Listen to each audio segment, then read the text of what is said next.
샬롬. 네, 거룩한 주일 아침이에요.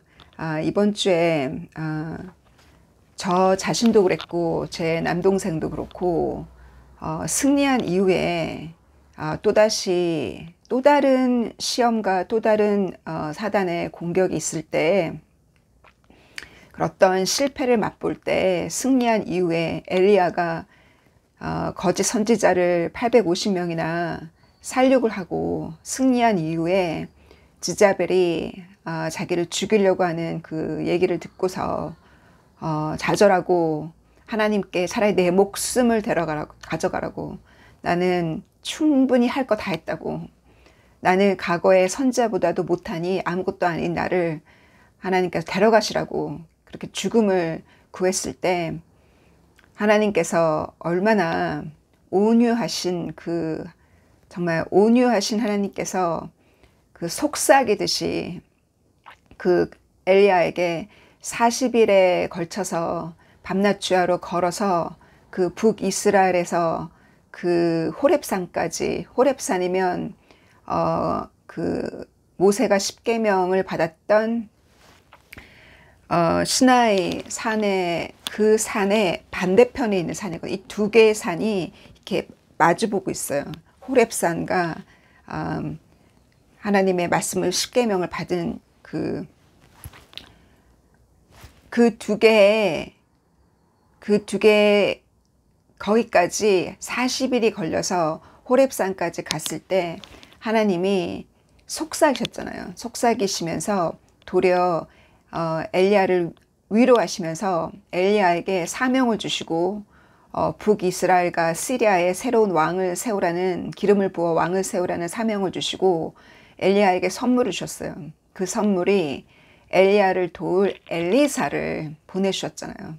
그래서 우리가 항상 승리한 이후에 사단이 질투하고 공격할 때, 그때 영적으로 힘들 때 하나님께서 하나님을 찾을 때, 다시 하나님을 찾고 사단의 두 번째 공격이 왔을 때 다시 하나님을 찾을 때 하나님은 엘리사를, 나에게 힘을 줄 동력자를 보내주시는 그 멋진 하나님. 그래서 그 엘리사 얘기를 이번 주에 주님께서 저에게 힘을 받으라고, 너에게 동력자를 보냈고 그 동력자를 통해서 너를 도우리라는 약속을 해주시면서 이 세상과 친구가 되어서 세상과 평화 조약을 맺었던 아사 왕을 보여주셨어요. 열왕기상 15장의 이야기와 또 역대하 15장 16장에 보면은 아사 왕이 종교 개혁을 했던, 정말 하나님을 기쁘게 했던 정말 다윗 같은 그런 왕이었지만, 한 가지 아사 왕이 하나님 앞에 잘못한 것이 있다면 하나님을 의지하지 않고 북이스라엘의 바사 왕이 무서워서 지금의 시리아인 아람 왕과 평화 조약을 맺어요. 하나님이 그것을 보고 악하다고 하셨거든요. 근데 그 얘기를 하나님의 사람 하난이라는 예언가, 하나님의 모습을 보는 예언가가 그 말을 했을 때, 아사 왕이 그 말을 듣기 싫으니까 어떻게 했어요? 하난이라는 하나님의 선지자를 감옥에 넣어버렸잖아요. 그래서 결국은 하나님이 아사에게 이렇게 많은 축복을 주었고, 아사가 하나님 앞에 커다란 종교개혁과 하나님을 기쁘게 했지만, 결국 말년에 가서는 하나님의 말을 듣지 않고 세상과 평화 조약을 맺었던 그 아사 왕은 결국은 질병에 걸리게 되고, 그 질병에 2년 동안 질병 가운데 고통을 받을 때도 회개하지 않고 선지자 말을 듣지 아니하고 의사만 찾았어요. 그렇다고 해서 의사와 약을 찾지 말라는 것이 아니라 하나님을 찾으면서 의사와 약을 찾아야 그 약도 효과가 있고 또 하나님이 필요한 의사를 붙여주잖아요. 근데 하나님의 말씀에 불순종하고 의사와 양만 찾다가 결국은 세상을 떠날 때 마지막에 하나님이 아사를 구원했는지는 우린 천국 가봐야 알겠죠. 그 아사를 보여주시면서 오늘날 과연 이스라엘이 사우디아라비아와 평화조약을 맺는 것, 이것이 7년이라는 그 평화조약을 맺는 것을 다니엘이 보았던 그 어떤 그 상황과 비슷한 그 예언이 지금 이루어지고 있잖아요. 그것을 통해서 하나님이 세상에서는 서로 평화조약을 맺고 우호관계를 맺는 것이 세상의 방법이지만 하나님의 방법은 하나님과 평화조약을 맺고 하나님 앞에 완전히 의지하는 거를, 하나님께 완전히 의지하는 거를 하나님이 보신다는 거예요. 하나님께 완전히 의지하지 않고 평화조약을 맺는 그 아사 왕을 심판하셨듯이 하나님 그것이 옳지 않다고 하신 것처럼 오늘날 우리가 세상에서 주는 그 밥을 먹기 위해서, 세상에서 주는 그 안락한 삶을 위해서 세상과 평화를 이루고 세상과 평화를 이룬 자는 하나님의 적이라고 예수님이 가르쳐 주셨잖아요. 마태복음의 성경 기절을 정확하게 성경 구절과 장이 기억이 안 나는데 예수님께서 세상과 친구가 된 자는 하나님의 원수라고 하셨던 그 말씀처럼 그 850명의 거짓 선지자, 그 아합과 이세벨 밑에서 우상을 섬겼던 진실된 아브라함의 하나님, 이삭, 야곱의 하나님을 섬긴 것이 아니라 그 시리아의 신 아합과 아세라 신당을 차려놓고 섬겼던 그 거짓 선지자들, 그 거짓 선지자들은 그 지자벨과 함께 같은 밥상에서 같이 밥을 먹었다 그랬어요. 그 밥이 뭐겠어요? 세상과 평화조약을 맺고 세상과 컴프로마이즈를 하고 세상과 타협하고 세상의 룰에 따라서 타협하고 따라가는 자, 바로 그 자는 결국은 세상과 타협하고 세상에서 밥을 먹으려고 하니, 그 지제벨 상에서 같이 밥을 먹으려고 하니, 지금도 그렇게 살고 있다면 크리스찬이 지금도 그렇게 세상과 타협하고 살고 있다면 결국은 그 크리스찬도 결국은 666를 받게 되어 있어요. 왜냐하면 666를 받지 않으면 매매를 못하고 여행을 못 가고 물건을 사지도 팔지도 못하는데, 당연히 그 믿음이 약하니 세상과 친구가 되었으니 666를 받을 수밖에 없는 거잖아요.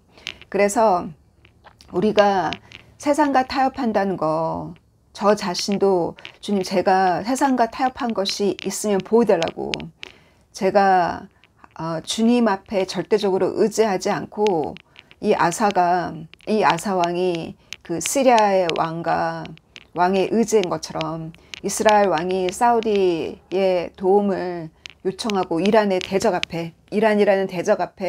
이란과 싸워서 이기기 위해서는 우리 편이 필요하니까, 그래서 사우디아라비아를 지금 붙잡고 있는 그 모습이 과연 하나님을 더 붙잡고 하나님을 더 찾아야 될, 믿음으로 돌아서야 할 많은 이스라엘 청년들이 믿음을 잃었잖아요. 그들은 좌파가 되어서 인본주의에 빠져있는 많은 이스라엘의 젊은이들을 봐요. 믿음이 다 어디로 갔는지. 하나님께서 결국은 그들을 구원하기 위해서 그 3년 반이라는 환란 가운데 결국 주님께서는 제자들에게 약속하신 이스라엘의 구원의 그날과 그 시는 모르지만 결국은 이스라엘을 구원하실 하나님, 우리는 이스라엘의 접붙임을 받은 자잖아요. 이방인 가운데. 결국은 하나님은 아브라함에게 약속하신 그 약속, 하나님께서 아브라함에게 약속하신 그 약속을 예수님이 이루셨잖아요. 그 약속 결국은 하나님은 이루실 거예요. 그 세상과 우리가 타협한 것이 있다면 그것이 무엇인지 주님께 내가 하나님 앞에 완벽하게 하나님을 의지한 것이 아니라 내 밥줄을 위해서, 내가 밥을 먹기 위해서, 내가 어떤 위신을 차리기 위해서, 어떤 평판을 위해서, 눈에 보이는 안락한 삶을 위해서 내가 세상과 타협해서, 많은 종교인들이 세상과 타협해서 사람을 기쁘게 하기 위해서 진실을 전하는 것을 두려워하고 사람들이 떨어져 나갈까봐, 교회 성도가 줄을까봐 진실을 전하지 못하고, 천국과 지옥의 그 진실, 그리고 하나님의 심판에 대한 진실을 전하지 못하고, 하나님의 그래서 그 사람의 눈치를 보고 제대로 진리를 외치지 못할 때, 결국은 그들이 바로 이 850명의 그 아합 왕 당시에 엘리야의 적이었던 그들이 오늘날 그들만 거짓 선지자가 아니라, 오늘날도 진실을 외치지 못할 때, 많은 종교인들이 진실을 외치지 못하고 어떤 교회의 그 성도들을 안락하게, 그들을 기쁘게, 그들의 마음만을 위로하고 그들의 죄를 드러내고 죄를 회개케 시키지 못할 때, 결국은 사단 앞에, 사단과 같이 밥 먹는 지제벨과 하나님의 적과 밥을 먹고 그 안락한 삶을 살도록 놔둬버리는, 그들의 죄를 회개치 못하는 오늘날 종교 지도자들의 모습이 결국 이세벨 앞에서 밥 먹은 850명의 거짓 선지자들이 아니겠어요. 그래서 그 직업화 되어가는 오늘날 영국의 교회도, 교회 모든 종교 지도자들도, 많은 사람들이 직업화 되어가서 그 안락한 그 주는, 매달 주머니에 들어오는 그 월급을 받고 일하는 직장인이 되어가는 종교인들이 진실로 이 시대에 하나님 앞에 회개하고 돌아설 수 있도록 우리가 그들을 위해서 정말 기도해야 된다는, 우리에게 기회가 주어졌을 때, 내가 그 말을 했을 때 목사님과 사모님이 상처가 된지라 할지라도, 어떠한 도전이 된다 할지라도 외쳐야 된다고 생각하거든요. 그래서 성경 공부 시간에 제가 진실을 외쳤다가 사모님과 많은 논쟁이 있었어요. 성경 공부 시간에. 그러나 그 논쟁을 했다 할지라도 제가 진실을 선포했기 때문에 주님이 기뻐하셨거든요. 제가 기뻐하신 것을 징조로 보여주셨어요. 이번 주에 저 보이지 않는 주님의 상을 받았거든요.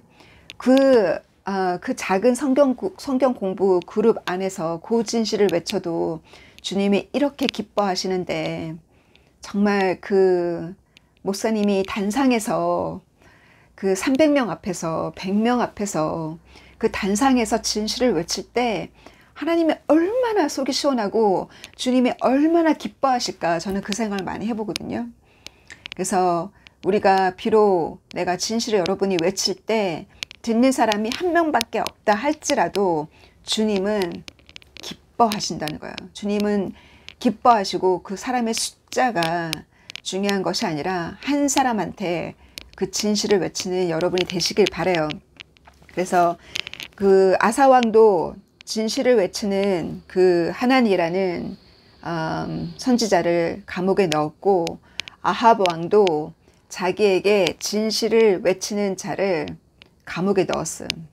자기한테 좋은 말만 하는 사람은 듣고 자기에게 진실을 말하는 사람은 싫어하고, 그렇게 아합 왕도 그렇게 하나님의 사람을 감옥에 넣은 것처럼, 그래서 오늘날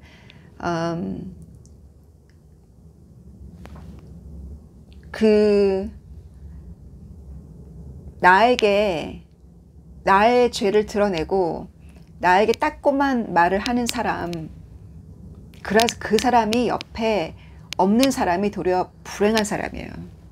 제가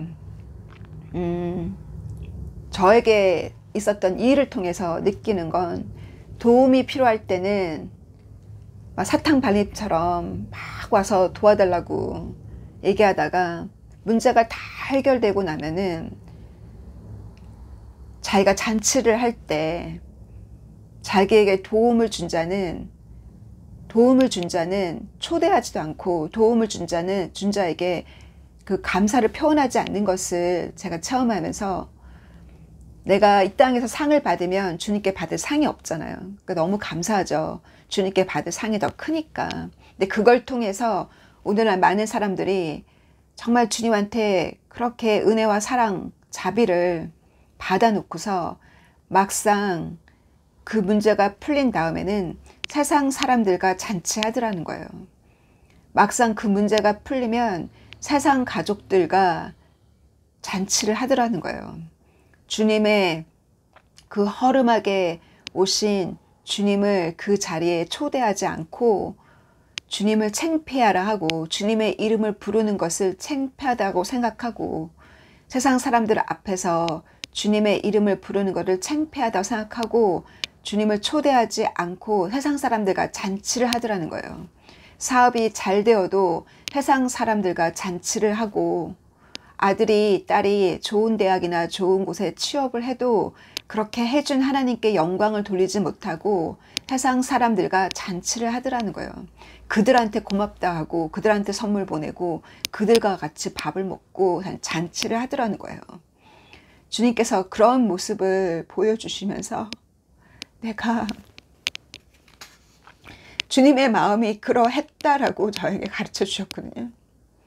그래서 저의 그 작은 경험을 통해서 주님이 그렇게 자비와 사랑을 베풀어서 그 기도하고 바랬던 것을 이루어 주셨지만, 주님의 사람을 세상 사람들 앞에서 당당하게 소개하지 못하는, 주님을 당당하게 세상 가족 앞에, 세상 친구 앞에 당당하게 소개하지 못하는 그 모습, 주님이 초라한 대접을 받으셨다는 것을 가르쳐 주셨어요. 그래서 어제 이 사역을 돕는 영국 친구랑, 그 친구의 남편이 아직 크리스찬이 아니거든요. 그래서 그 친구가 남편이랑 같이 저를 만나러 왔을 때 그 친구 남편에게 제가 어제는 간증할 수 있는 기회가 있었거든요. 그래서